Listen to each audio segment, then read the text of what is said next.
Jerry lay awake, staring at the ceiling, replaying the night in his mind. Every explanation he tried to construct fell apart.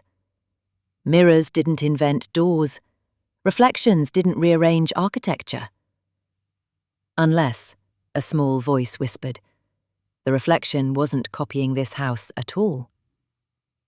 Downstairs, the living room sat empty, lit only by the dying embers in the fireplace. The great mirror reflected the room faithfully. Chairs, rug, mantel, and silence. And then, slowly, the reflected door appeared again. This time, it opened wider. The reflected door did not swing open all at once. It moved with the careful patience of something that understood it was being watched, inching wider as though testing the boundary between one moment and the next. No sound accompanied it, not the creak of hinges, not the scrape of wood against stone. Silence clung to it unnaturally, thick and deliberate. From the darkness beyond the doorway, a faint glow emerged.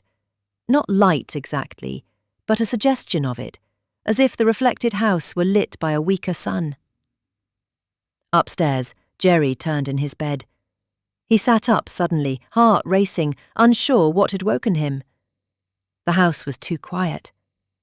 He listened intently, counting the seconds between his breaths. No footsteps, no voices, just the soft ticking of the hallway clock and the distant murmur of wind pressing against the windows.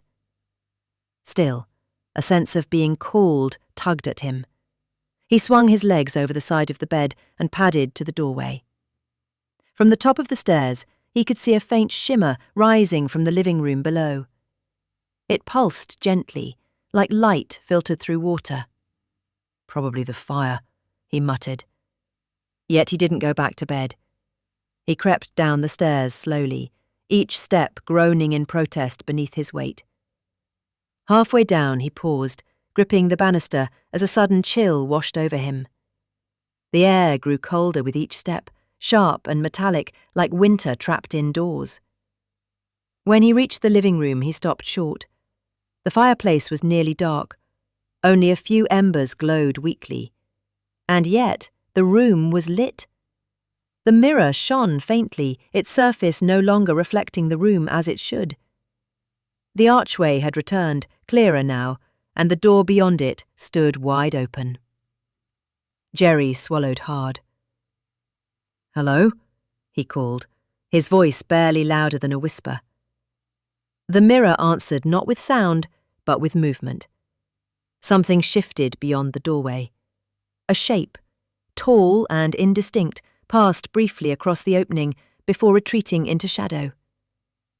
Jerry's rational mind scrambled for explanations, but none held. He knew, with a certainty that chilled him to the bone, that whatever existed on the other side of that glass was aware of him.